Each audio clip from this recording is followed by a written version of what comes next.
안녕하세요. 이번에 간만에 에너지 관련해서 한번 와봤습니다.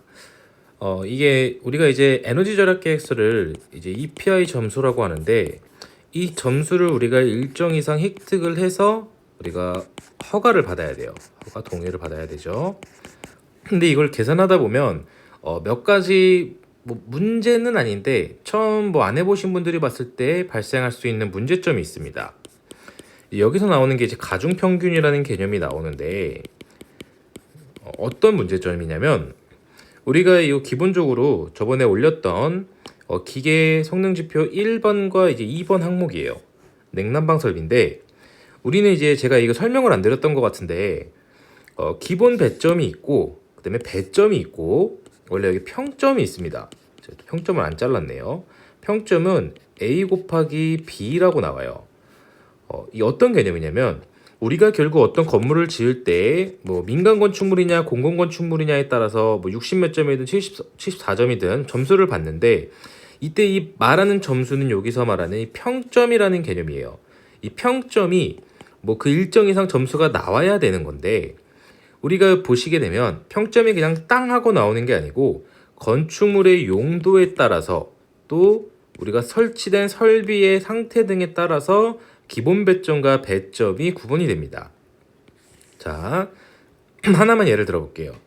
대형 비주거 건축물 같은 경우에는 우리가 주거 용도 외에 연면적이 3,000제곱미터 이상인 건축물을 의미하고 있는데, 그렇다면 내가 만약에 비주거 건축물인데 대형 오피스텔이라고 봐볼게요. 쉽게 오피스텔인데 3,000제곱미터가 넘어서 여기 기본 배점은 7점이라고 봐보겠습니다. 이 기본 배점이라는 건 각 항목마다 점수가 달라지기 때문에 항상 다 확인을 해줘야 돼요. 아주 드물게 에너지 절약 설계 기준이 개정된다면 이 기본 배점도 바뀌기도 하죠. 자, 그러면 만약에 오피스텔이니까 우리가 일반적으로 난방을 가스보일러의 개별 난방 방식을 했다고 봐볼게요. 그렇다면 얘는 지금 여기 1등급 제품을 썼다고 했을 때 얘의 배점은 1점일 거예요. 그럼 우리가 간단하게 이 에너지 성능 지표 1번 항목에 대한 평점은 7점이 될 겁니다. 왜냐면 7 곱하기 여기 1점이 해서 7이 된 거죠. 이렇게 계산하면 아주 우리가 쉽게 계산할 수 있는데, 문제는 뭐냐면 얘가 오피스텔만 있는 게 아니고 만약에 근린생활시설도 같이 있다고 봐볼게요. 우리가 이제 오피스텔 있으면 뭐 역 근처에 있을 때 보통 뭐 1층, 또 규모에 따라서 한 3층까지는 밑에는 상가 있고 위에는 이제 오피스텔 있는 경우들 있죠. 그러면 상가를 한번 봐보겠다는 거예요. 우리가 상가 같은 경우에는 보시면 뭐 냉난방 설비를 설치를 할 수도 있고, 사실 무조건 하는데 허가 동의 단계에서 난 설치를 안 하겠다 하고 제외해서 들어가는 경우도 많이 있습니다. 자, 그렇다면 만약에 우리가 상가에다가 바닥 난방을 하진 않을 거예요. 그럼 우리가 일반적으로 히트펌프 난방 방식을 할 건데, 전기 히트펌프라고 해서 EHP 방식으로 난방을 한번 적용했다 봐보겠습니다. 그러면 우리가 근린생활시설 같은 경우에는 우리가 기타 난방 설비가 될 거고, EHP는 고효율 인증 제품이 없기 때문에 만약에 에너지 소비율 1등급 제품을 썼다고 하면 요 0.9점이 될 거고, 이렇게 되면, 자, 아까 위에는 지금 오피스텔이니까 7점이 나왔는데 얘는 0.9 곱하기 7점이 되니까 6.3점이 될 거예요. 그러면 우리는 어떤 걸 기준으로 점수를 받아야 하냐는 거죠. 냉방도 마찬가지고 이런 경우들이 많이 있습니다. 또 그런 경우도 있을 수 있어요. 여기 지금 우리가 EHP 설치할 수도 있지만 설치를 안 할 수도 있잖아요. 근데 우리가 비주거 같은 경우에는 설치를 안 하더라도 점수가 받게 돼 있기 때문에, 이건 냉방 얘기긴 한데 뭐 난방은 다 똑같죠. 안 해도 받기 때문에 이런 경우에 우리가 어떻게 계산을 할지 한번 보자는 겁니다. 우리가 이럴 때 계산하기 위해서 우리는 이제 가중평균이라는 개념이 들어와 있는데, 가중평균, 이거는 이제 두 가지의 가중평균에 대해서 나타낼 수 있습니다. 기본적으로 가장 많이 쓰이는 개념은 용량 가중평균이고요. 가중평균. 그 다음에 면적 가중평균이 있습니다. 사실 모두 다 적용이 돼야 돼요.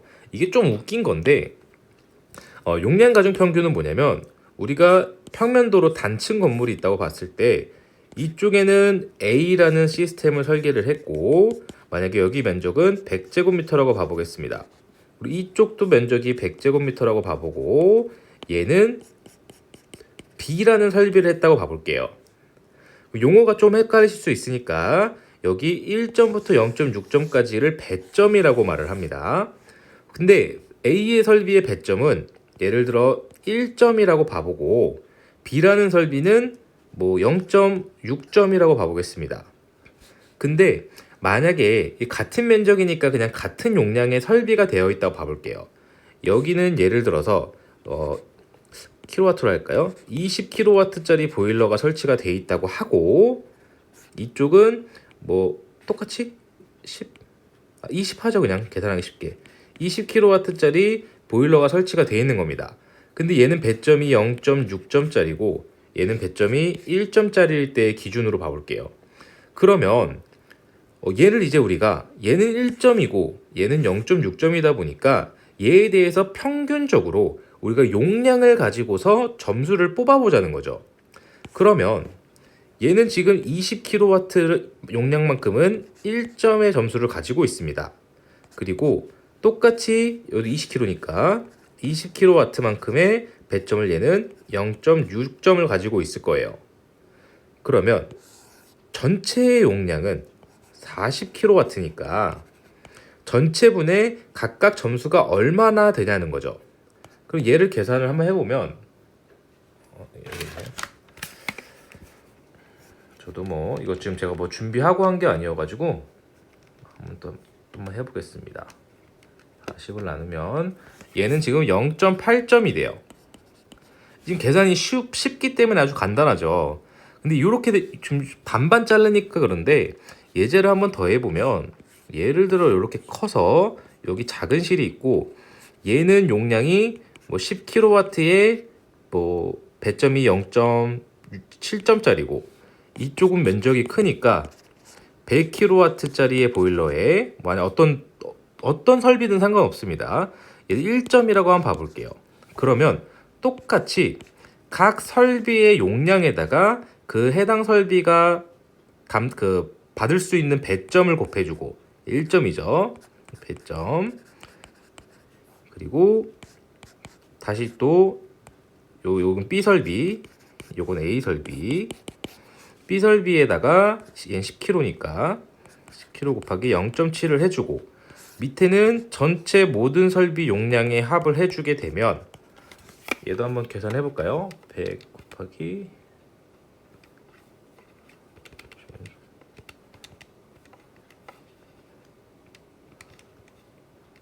얘는 0.973이 되네요. 9727인데 그냥 973이라고 보고 그러면 우리가 이렇게 지금 나온 이 배점 있잖아요.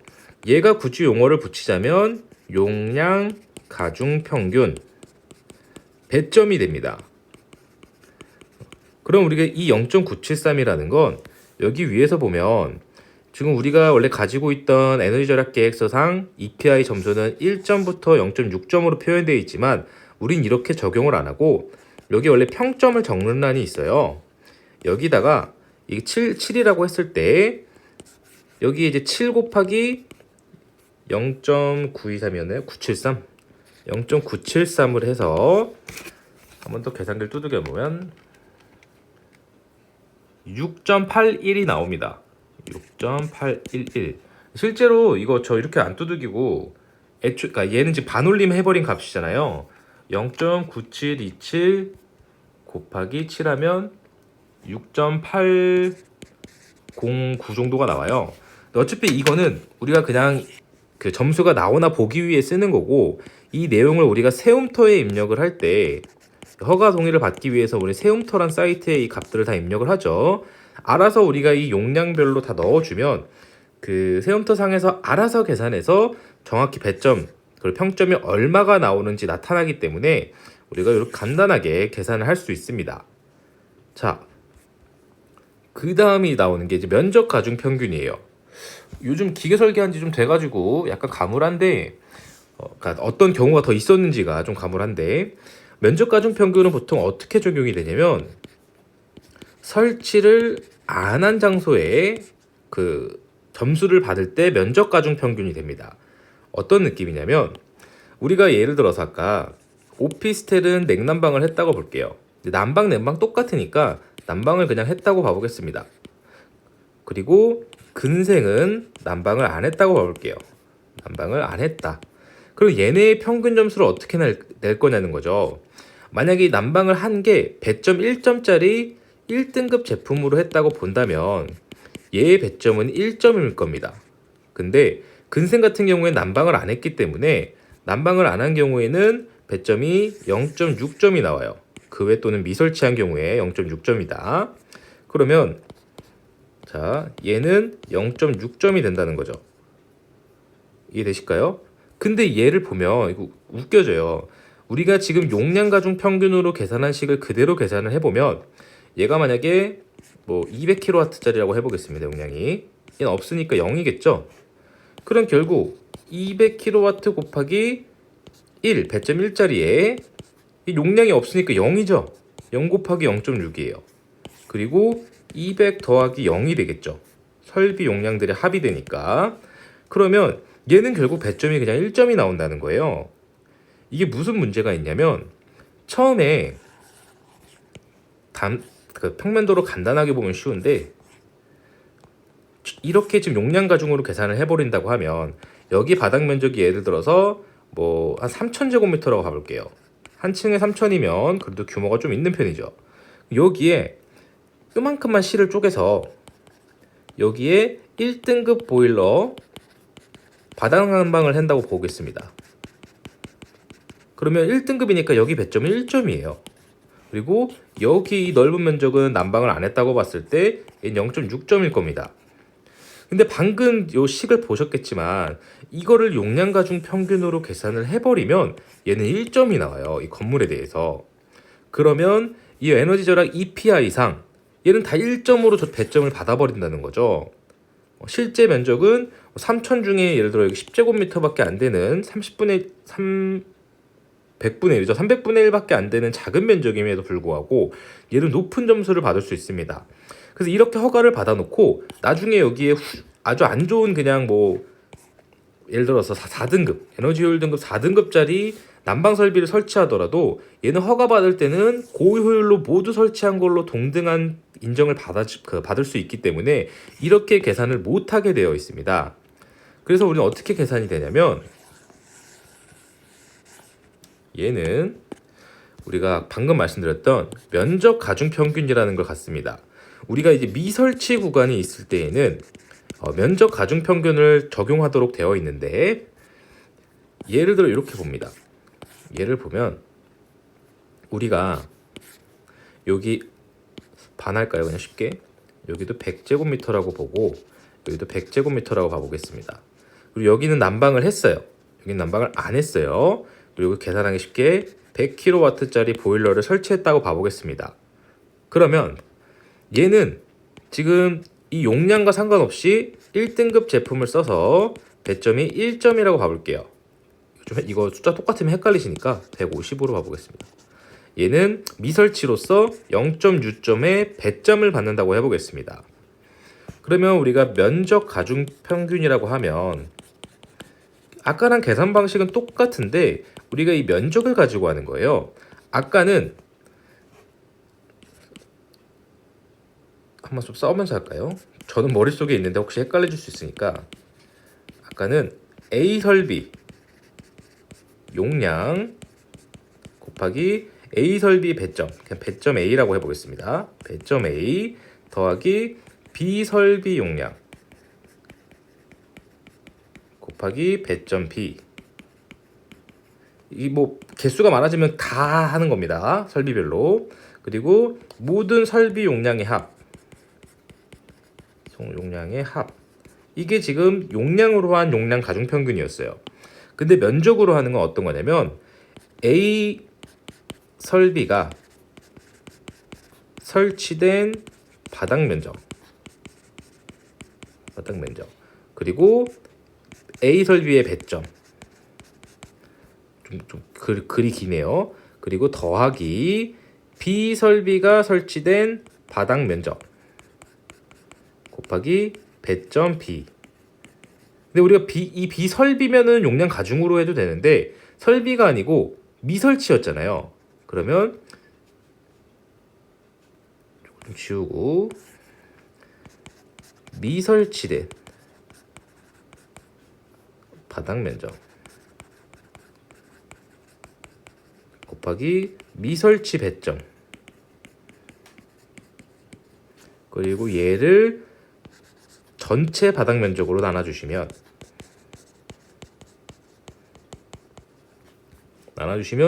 요 우리가 말하는 면적 가중 평균이 된다는 거죠. 그럼 이제 이런 게 나올 수 있습니다. 설비도 A 설비와 B 설비를 설치하고 또 미설치된 부분도 있으면 어떡합니까? 라고 생각하실 수 있잖아요. 그러면 우리가 설비가 설치된 애들끼리 먼저 용량 가중 평균을 해주신 다음에 여기에 용량 가중 평균된 설비의 바닥 면적과 배점을 넣어주시고 거기다가 미설치된 걸로 면적 가중 평균을 한번 더해주시면 아주 쉽게 계산을 하실 수 있습니다. 이 별거 아닌데요. 제가 처음에 저도 에너지 절약 계획서를 누구한테 배우질 못해가지고 맨 처음에 혼자 실무하면서 익힐 때 되게 많이 부딪혔어요. 뭐 예를 들어서 바닥 면적은 뭘 기준으로 해야 되는가? 복도도 포함인가? 아닌가? 일단 저 같은 경우에 이게 명확한 정답이 없는데 전용 면적을 기준으로 하고 있습니다. 일반적으로 우리가 공용 면적이 들어가야 될 것 같은 큰 건물 같은 경우에는 그냥 다 그 공용 면적 부분에도 설비가 들어가 있는 경우가 많아요. 예를 들어서 백화점 복도 같은 경우에 냉난방이 안 돼 있지 않잖아요. 그래서 그런 건 고민할 필요가 없는데 우리가 방금 제가 예제를 드렸듯이 예를 들어서 작은 근생에다가 오피스텔 섞여 있는 애들은 이제 복도를 일반적으로 우리가 냉난방을 안 하고 거기 점수도 안 받잖아요. 그래서 저 같은 경우에는 우리가 실제 실로 쓰고 있는 부분의 바닥 면적으로만 요 면적 가중 평균을 계산을 하고 있습니다. 왜냐면 이게 모든 뭐 화장실이라던가 그러니까 공용 화장실 같은 거죠. 이런 걸 다 더해주면 말도 안 되는 개념이기 때문에 기본적으로 이런 식으로 접근하고 있습니다. 별로 뭐 추가 설명드릴 내용은 없는 것 같고 냉방도 다 똑같은 개념입니다. 물론 이제 건축에서도 면적 가중은 약간 차이가 있는데 기본적인 개념은 다 이렇게 되어 있으니까 참조하시기 바랍니다. 오늘도 감사합니다.